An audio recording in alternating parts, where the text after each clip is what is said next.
Capítulo 2. Más recordações. Aquela mulher, quando se tratava de me bater, ela era insaciável. Parecia que não ia parar nunca. Não sei até hoje como estou viva.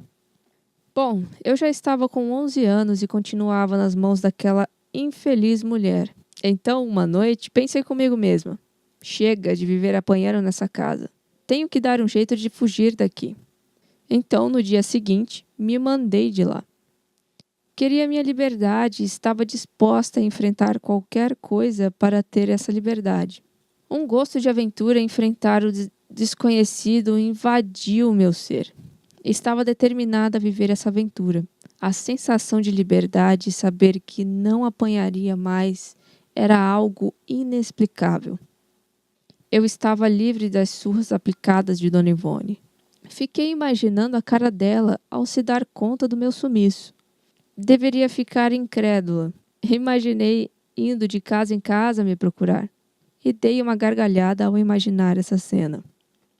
Ganhei o mundo sem destino certo. Estava enfrentando o desconhecido e isso me dava uma adrenalina absurda. Queria experimentar do sabor da liberdade. Já estava longe de casa. Bom, isso era o que eu pensava. Quando, na verdade, estava uma praça próxima à casa de Dona Ivone. Lá morei durante uma semana. De dia, passeava pelas ruas e à noite dormia em um banheiro público.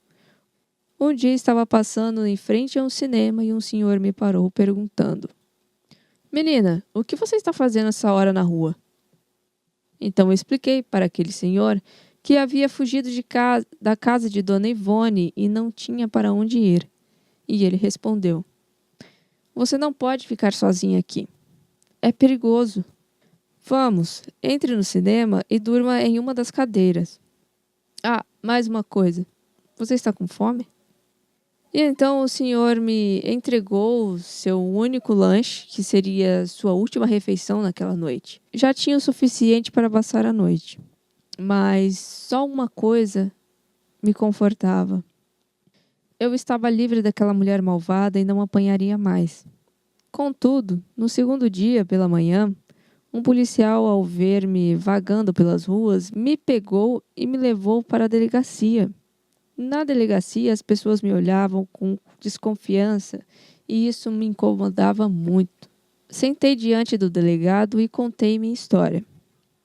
Contei que morava na casa de uma mulher muito malvada e aproveitei para acusar Dona Ivone de me espancar e de não me dar comida, e por isso tinha fugido de casa.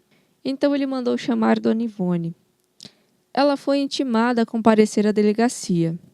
Ela apareceu muito bem vestida, como se fosse para uma festa. E, quando acusada sobre os maus tratos, simplesmente disse que eu era ladra e que cometia furtos dentro de casa. Ela nem olhava para mim. Isso me revoltou de uma forma inexplicável. E aos gritos me defendi, reintegrando minhas acusações de maus tratos e dizendo que não era ladra.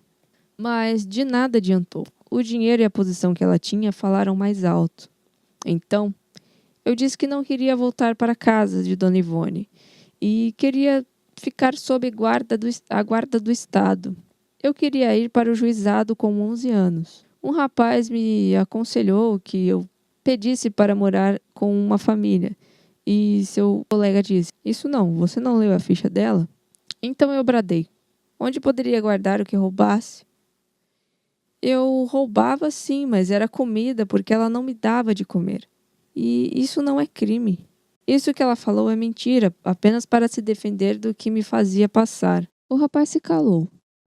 E os dois entraram em um acordo que seria melhor me mandar para uma instituição que cuidava de menores. Então, foi decidido que eu iria para o juizado de menores. Chegando lá, me senti sem rumo, pois haviam tantas garotas, mas nenhuma era simpática. Me senti em um outro mundo, totalmente desconfortável. Permaneci nessa ala durante um mês, pois na época o juizado ficava observando o comportamento de cada criança. E depois disso, eles separavam as quietas das agressivas e assim por diante. E separavam elas por alas. Uma ficava no braço, que era para onde as garotas problemas iam. Aquelas garotas que usavam drogas, se prostituíam e eram super agressivas. E a outra ala ficava na moca, que era para onde as garotas mais quietas e que não davam problemas iam. E para lá fui eu, para a ala da moca. Lembro-me até hoje do nome do bairro. Era Japuruchita. Chegando lá, eu gostei muito, pois era tudo aberto. Lá eu me sentia livre, sempre tinha algo para me fazer. Me senti um pouco mais aliviada. Afinal, estava livre de Dona Ivone. Qualquer coisa era melhor do que conviver com aquela mulher. Afinal, teria onde dormir, onde comer, até voltar a estudar eu poderia. Depois do jantar, me deitei na cama e fiquei olhando o teto do dormitório. Era a noite que chegava. Seria a primeira vez que eu dormiria sem antes ter levado uma surra. Então, percebendo isso, disse a mim mesma: nunca mais deixarei que alguém encoste um dedo em mim. Eu senti naquele momento que eu tinha que me impor perante a vida para conseguir alcançar os meus objetivos. Não me faria de vítima. E apesar da pouca idade, eu teria que amadurecer em muitos aspectos. Tinha sede de vencer na vida, crescer, ser alguém e ser feliz. Fiz amizade com algumas monitoras que eram legais comigo. Bom, mas como tudo não é perfeito, havia uma monitora que não ia muito com a minha cara. Ela me odiava. Eita, mulher ruim. Na época, os monitores levavam as internas para cuidar das crianças em uma outra ala. Então, a Kombi chegava cedo para nos buscar. E nessas indas e vindas, teve um dia onde essa supervisora do capeta me deu um tapão na cara, assim, do nada. O motorista ficou revoltado e surpreso. E assim que ele chegou, ele disse para as funcionárias o que ela havia feito comigo. Como uma funcionária faz isso com uma criança? O pior é que depois ela veio até mim tirando satisfações, me dando bronca por eu ter contado que ela havia me batido. Então respondi: não fui eu quem contou. O motorista viu tudo e então contou. Só sei que graças a Deus ela foi transferida ou foi mandada embora. Até hoje não sei ao certo o que aconteceu. Mas depois fiquei sabendo que ela era acostumada a fazer esses tipos de coisa com as crianças. Bom, depois disso, eu não podia mais sair. Então, fiquei ajudando as monitoras a fazer as tarefas do dia a dia nessa ala. Eu adorava ajudar elas. Lembro-me que acordava às 4 da manhã toda animada, só para ajudar nas tarefas desse lugar. E eu era muito elogiada pelas monitoras. Sempre diziam que eu seria muito trabalhadora quando crescesse. Um tempo depois eu conheci uma menina. Ela tinha um irmão e que acabou sendo transferido para essa ala que a gente estava. E ele ficou um tempo lá.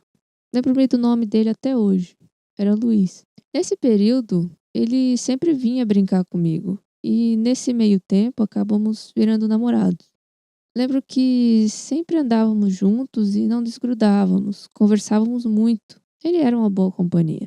Mas, infelizmente, o dia dele ir embora chegou, pois ele foi transferido para outra ala. Eu fiquei muito triste, chorei muito. Então ele me disse para não chorar, porque ele iria voltar para me buscar. E em seguida me deu um anel.